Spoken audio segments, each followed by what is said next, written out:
Shalom jemaat Tuhan, pada kesempatan ini kita mau belajar satu topik yang merupakan salah satu daripada keunikan kekristenan, yaitu Allah yang kita sembah, Allah yang Tritunggal. Mari kita berdoa. Mohon Roh Kudus urapi hamba-Mu, mensensor tuturkan sikap hamba-Mu, dan setiap kami yang menonton dan mendengarkannya, Tuhan bimbing kami dengan roh yang sama. Berbicara kepada kami lewat lidah hamba-Mu dalam nama Tuhan Yesus. Amin. Allah yang Tritunggal, Matius 28 ayat yang ke-19. Dalam bahasa Inggris dikatakan, Go ye therefore, pergilah, and teach all nations, dan ajarlah semua bangsa, baptizing them, baptislah mereka in the name, dalam nama of the Father, and of the Son, and of the Holy Spirit. Saudara lihat, dalam nama Bapa dan Anak dan Roh Kudus. Kalau dalam bahasa Inggris, grammar bahasa Inggris, harusnya kata name ini disebut dengan jamak, itu names. Names of Father, the Son, and Holy Spirit. Tapi di sini justru kata name, nama itu satu, singular. Ya, singular ya. Dikatakan maka dikatakan name, singular, tunggal ya. In name of the Father, and of the Son, and of the Holy Spirit. Matius 28 ayat 19 King James Version. Nah, kata Tritunggal atau Trinitas tidak tertulis dalam Alkitab. Saudara baca dalam kitab Kejadian sampai Wahyu, nggak ada istilah Tritunggal atau Trinitas. Tetapi pengertiannya ada dan jelas tertulis dalam firman Tuhan. Ya, istilahnya atau katanya Tritunggal nggak ada. Tetapi pengertiannya ada jelas tertulis dalam firman Tuhan. Ya, diri Allah kita harus pahami. Diri Allah, kita harus ingat diri Allah Sang Pencipta itu Allah yang melampaui, beyond, melampaui logika dan akal manusia. Kalau Allah yang kita sembah lebih kecil daripada otak kita, akal kita, logika kita, maka jangan disembah Allah yang seperti itu. Ya, tapi karena beliau Allah pencipta kita, pencipta otak kita, maka Allah pribadi yang melampaui logika dan akal manusia, beyond our reasoning power. Ya. Ada hal yang masuk akal, harus dibedakan ya. Ada hal yang masuk akal, ada hal yang tidak masuk akal, tetapi juga ada hal yang melampaui akal. Oh, kita bicara soal Allah Tritunggal, doktrin Allah, tentang Roh Kudus, ya, tentang Alkitab firman Tuhan, itu ada sebagian hal yang melampaui akal.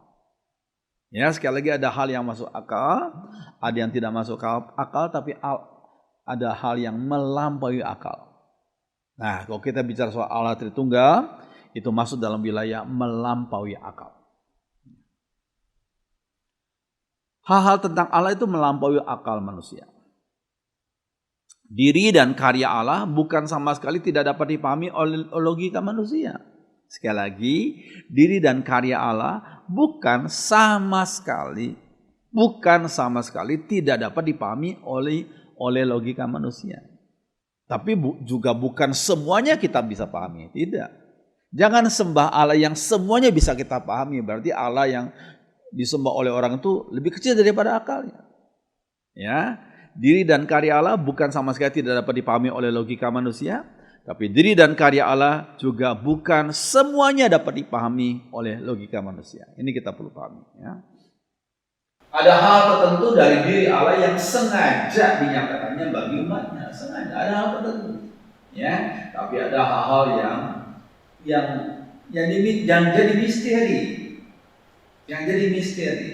Karena otak kita terbatas, akal kita terbatas. Kita hanya manusia ciptaannya, sedangkan Allah Sang Pencipta, termasuk Sang Pencipta akal kita. Ya.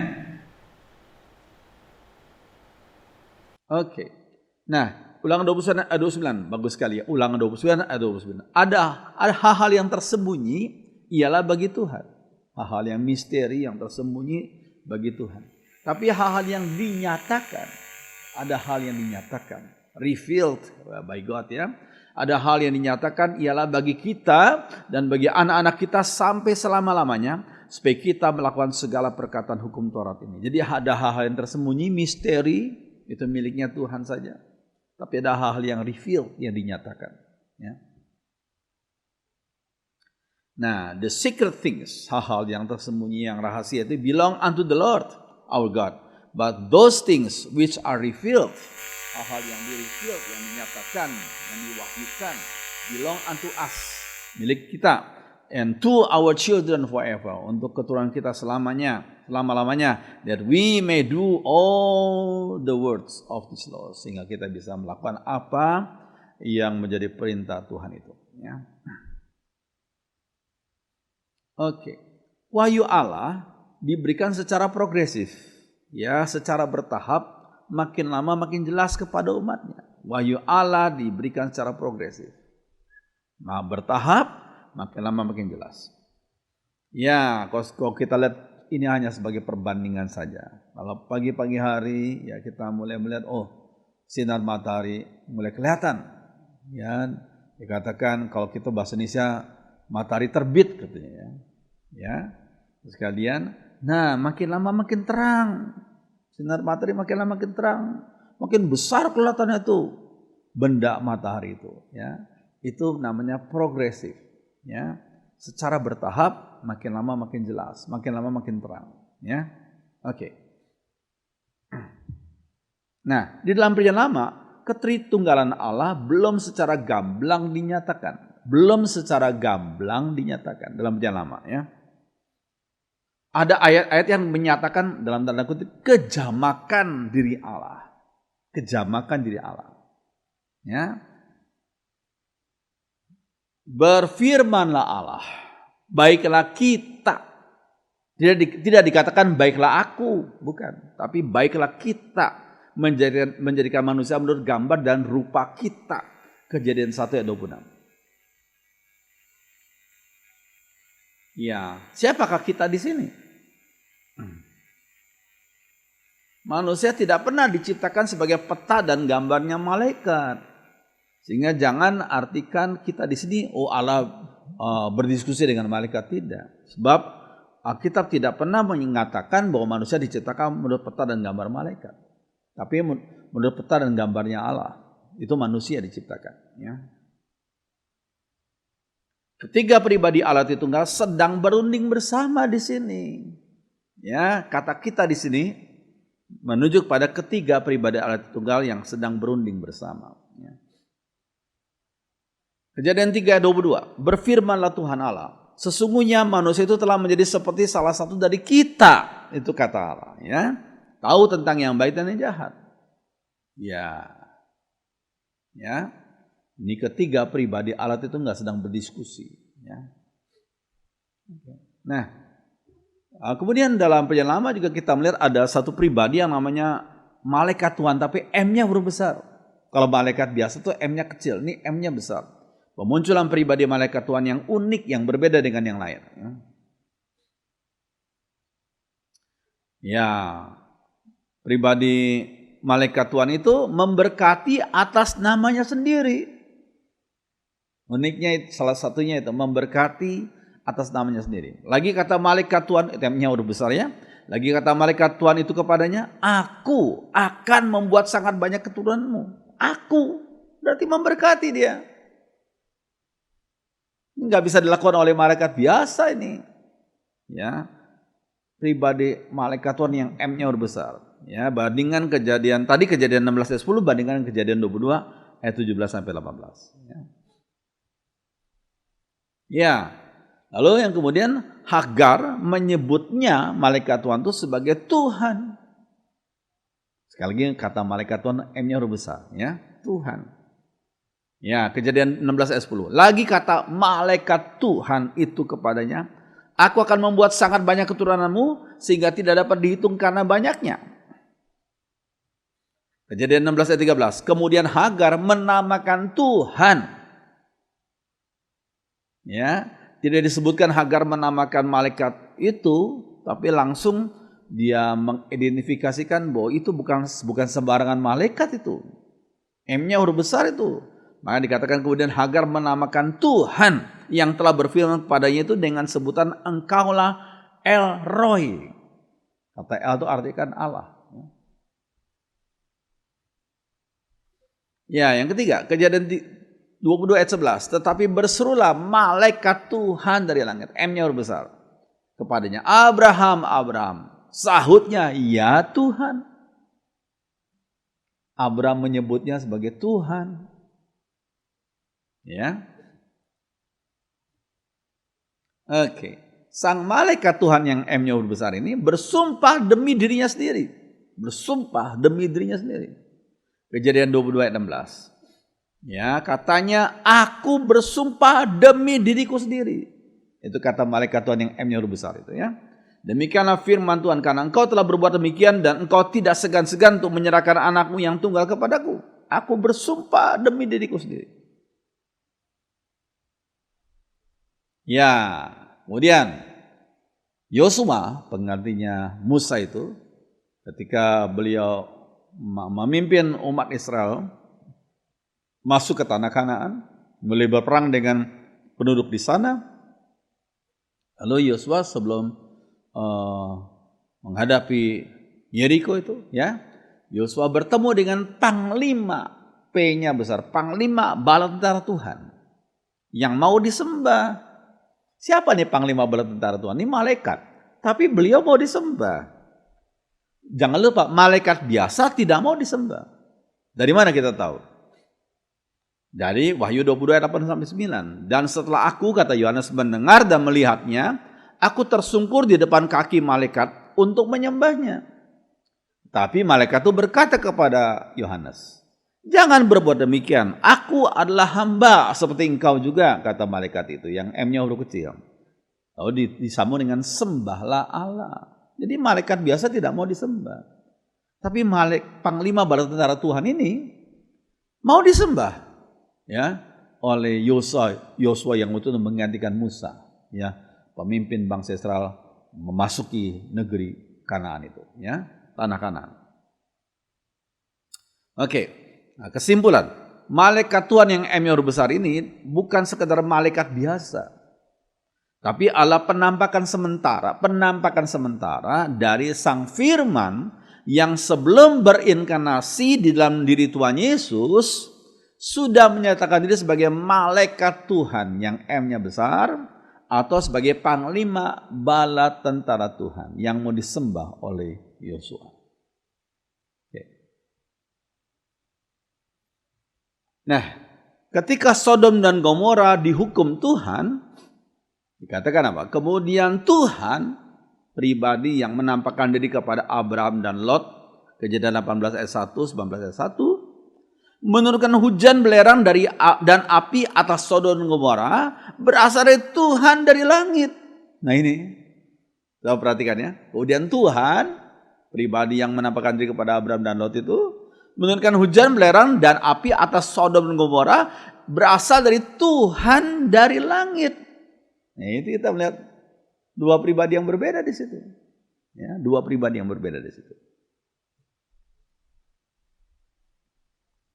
Oke.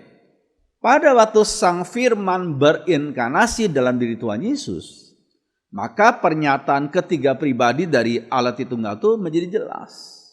Jadi, pada waktu Sang Firman berinkarnasi dalam diri Tuhan Yesus, maka pernyataan ketiga pribadi dari Allah Tritunggal itu menjadi jelas. Ya, kata Gabriel kepada Maria, Roh Kudus akan turun atasmu dan kuasa Allah yang Maha Tinggi akan menaungi engkau. Sebab itu anak yang akan kau lahirkan itu akan disebut Kudus, anak Allah. Jangan lupa di situ, Roh Kudus. Ya, kedua yang Maha Tinggi, Allah yang Maha Tinggi. Ya, yang ketiga lah anak Allah. Ya, oke. Ya, berikutnya. Nah, ketika seluruh orang banyak itu telah dibaptis dan ketika Yesus juga dibaptis dan sedang berdoa, terbukalah langit dan turunlah Roh Kudus dalam rupa burung merpati ke atasnya. Yesus dibaptis, Roh Kudus turun dalam rupa burung merpati ke atas diri Yesus. Nah, dan terdengarlah suara dari langit. Terdengarlah suara dari langit. Engkaulah anakku yang kukasihi, kepadamulah aku berkenan. Nah, di sini kita melihat 3 pribadi jelas. Ada diri sang anak yang dibaptiskan, yaitu Yesus. Ada diri Roh Kudus dalam rupa burung merpati. Dan ada suara dari langit. Engkaulah anakku yang kukasihi, kepadamulah aku berkenan. Matius 3 ayat 21 dan 22. Nah, secara gamblang dinyatakan ketiga pribadi yang berbeda dari Allah Tritunggal ini, ya maksudnya ketiga pribadi yang berbeda ya. Setiap pribadi itu punya pribadi, jadi ya, ketiga pribadi yang berbeda dalam diri Allah Tritunggal itu ya. Nah, Roh Kudus dalam rupa burung merpati, ada suara dari langit itu suara Bapa, dan ada pribadi Yesus sang anak yang sedang dibaptiskan. Ya. Nah ini saudara sekalian, sehingga ini adalah semacam segitiga Tritunggal. Maaf ya, kita manusia berusaha menjelaskan, walaupun sekali lagi kalau kita bicara soal Allah Tritunggal itu melampaui, beyond our reasoning power, melampaui keterbatasan otak kita. Cuma semampu yang kita bisa jelaskan, kita jelaskan ya. Nah, salah satunya adalah caranya tentang kita melihat dari segitiga ketritunggalan Allah itu ya. Di situ ada Father, Bapa, ada Son, Anak, dan ada Spirit, itu Holy Spirit, Roh Kudus ya. Nah, sudah lihat. Father is not Son. Bapa, pribadi Bapa bukanlah pribadi Anak. Father is not Spirit. Father, Holy Spirit maksudnya. Bapa bukanlah pribadi Roh Kudus. Son is not Spirit, Holy Spirit. Anak bukanlah pribadi Roh Kudus.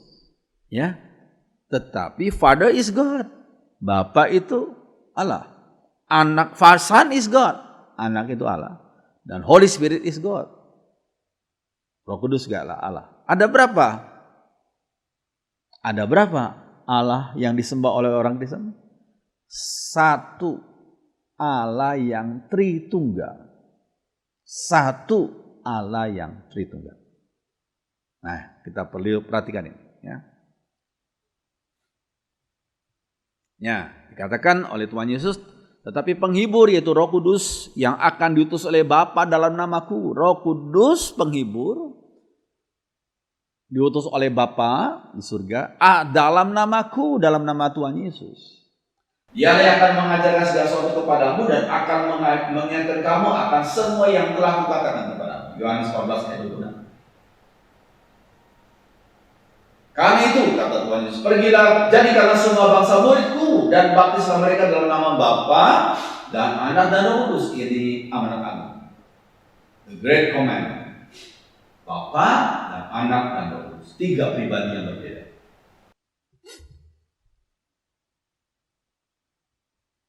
Oke, berkat rasuli yang disampaikan oleh Rasul Paulus yang biasa diucapkan oleh pendeta-pendeta waktu kebaktian selesai.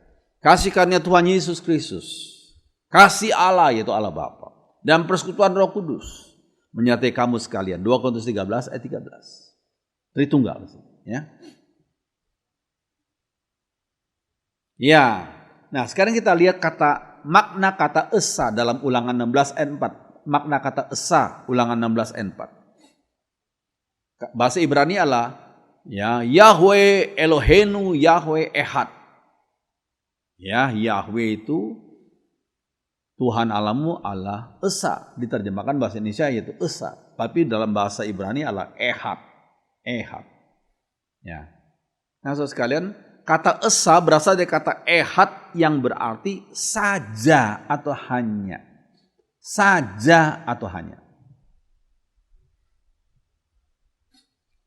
Jadi ayatnya lebih tepat diterjemahkan Tuhan Yahweh Allah kita, Tuhan saja. Tuhan saja. Jadi yang menjadi Tuhan bukanlah dewa-dewi, bukanlah manusia yang dihormati, bukan. Hanya Tuhan Yahweh Allah kita, Tuhan saja. Ya, Tuhan saja. Ayat ini menyatakan posisi Tuhan yang eksklusif, yang istimewa, ya, terhadap para ilah yang disembah bangsa-bangsa di sekitar Israel. Ada dewa Baal, dewa Asyera, Dewi Asitoret, segala macam, dewa Ra, dewa macam-macam. Nah, ada Tuhan yang eksklusif posisinya terhadap para ilah yang disembah bangsa-bangsa di sekitar Israel. Siapakah Tuhan yang sesungguhnya? Ya, Tuhan yang disembah, yang menyatakan diri kepada Abraham, nenek moyang Israel, yang disebut dengan Yahweh, ya, YHWH, yang menyatakan namanya kepada Musa itu, ya. Ya, saudara sekalian, bukan Venus yang kita sembah, bukan Zeus yang orang Israel, yang orang Kristen sembah, bukan juga Dagon, itu adalah dewa-dewi sia-sia. Sekalian, tapi yang disembah hanyalah Allah Yahweh, ya, Allah Yahweh. Oke. Nah, kata ehad yang diterjemahkan oleh bahasa Indonesia jadi esa itu, dalam pengakuan iman Israel bukan dimaksud untuk menekankan satu angka secara matematis. Sekali lagi, kata esa, kata ehad dalam pengakuan iman Israel bukan dimaksud untuk menekankan satu angka secara matematis. Tidak seperti teman-teman kita beragama Islam, bukan. Ya, nah, sekarang ini kita perlu pahami. Bangsa Israel tidak pernah diperhadapkan dengan persoalan ada satu Allah atau lebih dari satu. Sekali lagi, bangsa Israel tidak pernah diperhadapkan dengan persoalan ada satu Allah atau lebih dari satu. Bagi mereka, bagi bangsa Israel, hanya Tuhan atau Yahweh adalah Allah. Hanya Tuhan atau Yahweh adalah Allah. Di luar Dia tidak ada yang bisa disebut sebagai Tuhan. Itu maksudnya. Ya, Tuhan Yesus berkata apa? Inilah hidup yang kekal itu, yaitu bahwa mereka mengenal Engkau satu-satunya Allah yang benar. The only true God, hanya Engkau Allah yang benar. Dan mengenal Yesus Kristus yang telah Engkau utus. Yohanes 17 ayat 3. Ya, Tuhan Yesus berkata, ya, aku dan Bapa adalah satu. Yohanes 10 ayat 30. Aku dan Bapa adalah satu. Ya Bapa yang kudus, peliharalah mereka dalam namamu, yaitu namamu yang telah Engkau berikan kepadaku, supaya mereka menjadi satu sama seperti kita. Yohanes 17 ayat 11b, ya. Nah, dikatakan supaya mereka semua menjadi satu sama seperti Engkau, ya Bapa, dalam aku dan aku dalam Engkau. Sama seperti Bapa dalam aku dan aku dalam Engkau, agar mereka juga dalam kita, supaya dunia percaya bahwa Engkau lah yang telah mengutus aku. Yohanes 17 ayat 21.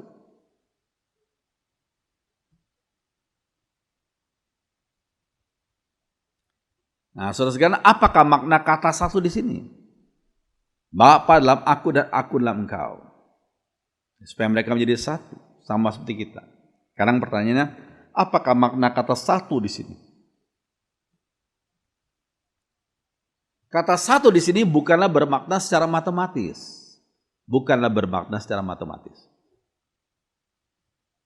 Bapa, Anak, dan Roh Kudus adalah tiga pribadi yang berbeda. Namun satu, maksudnya apa? Adanya kesatuan dalam kasih, rencana, dan segala sifat yang tidak pernah konflik satu dengan yang lainnya. Adanya kesatuan dalam kasih, rencana, dan segala sifat yang tidak pernah konflik satu dengan yang lainnya. Ketiga pribadi Allah Tritunggal itu adalah satu dalam segala rencana dan karya yang kekal. Sekali lagi, ketiga pribadi Allah Tritunggal itu adalah satu dalam segala rencana dan karya yang kekal.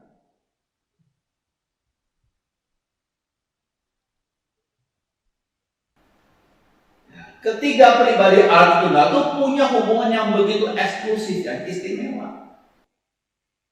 Ya, sehingga anak berkata kepada bapaknya, sama seperti engkau ya Bapa di dalam aku dan aku di dalam engkau. Itu kata Tuhan Yesus. Sama seperti engkau ya Bapa dalam aku dan aku dalam engkau. Ya, saya ambil contoh kapas dengan air. Ya, kapas ditaruh dalam air yang ada airnya, yang dikasih air dalam air dalam satu gelas. Kapas ditaruh dalam satu gelas yang diisi air. Ya, terjadi kesatuan antara kapas dan air. Ini hanya semacam ilustrasi, ya. Jadi saudara sekalian, maksudnya adalah kalau kita masukkan kapas dalam gelas yang diisi air itu, maka kita bisa tahu, kita bisa katakan kapas di dalam air. Kapas di dalam air. Tapi waktu kita ambil salah satu kapas, kita peras gitu, loh, air juga di dalam kapas.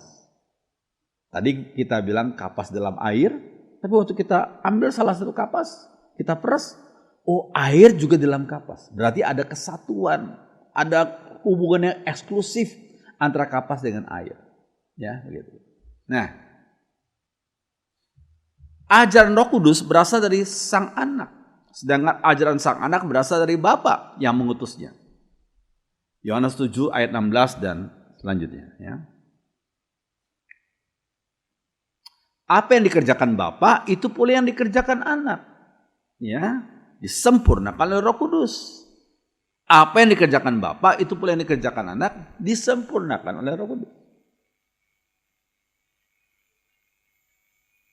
Maka Yesus menjawab mereka, katanya, aku berkata kepadamu, sesungguhnya anak tidak dapat mengerjakan sesuatu dari dirinya sendiri, jikalau ia tidak melihat Bapa mengerjakannya.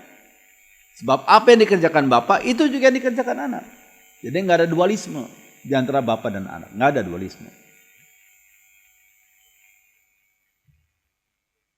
Yohanes 15 ayat 26. Jikalau penghibur yang akan kutus dari Bapa datang, yaitu Roh kebenaran yang keluar dari Bapa, ia akan bersaksi tentang aku. Jadi betul-betul tiga pribadi Allah Tunggal itu bekerja sama dengan begitu harmonis, nggak ada konflik di antara tiga pribadi Allah Tunggal itu. Ya.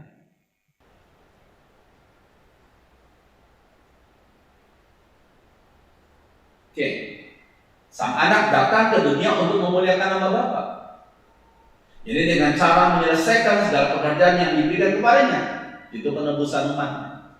Yohanes 17 ayat 4. Ya.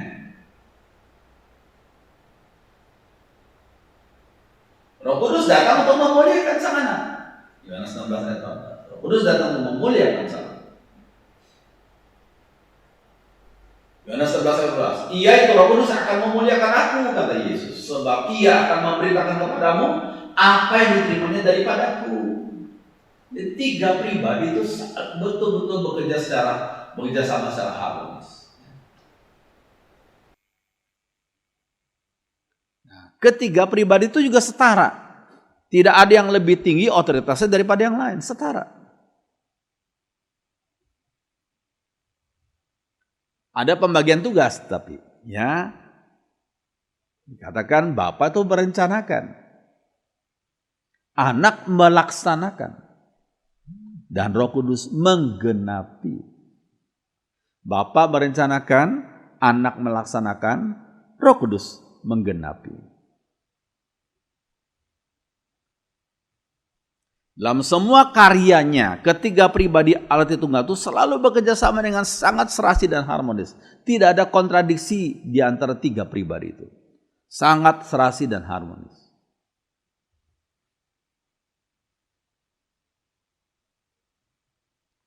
Ya, Yesus berkata, tetapi tentang hari dan saat itu, tidak seorang pun yang tahu. Malaikat-malaikat di surga tidak, dan Anak pun tidak, hanya Bapa sendiri. Anak pun tidak tahu tentang hari kedatangan Yesus yang kedua. Hanya Bapa sendiri yang tahu.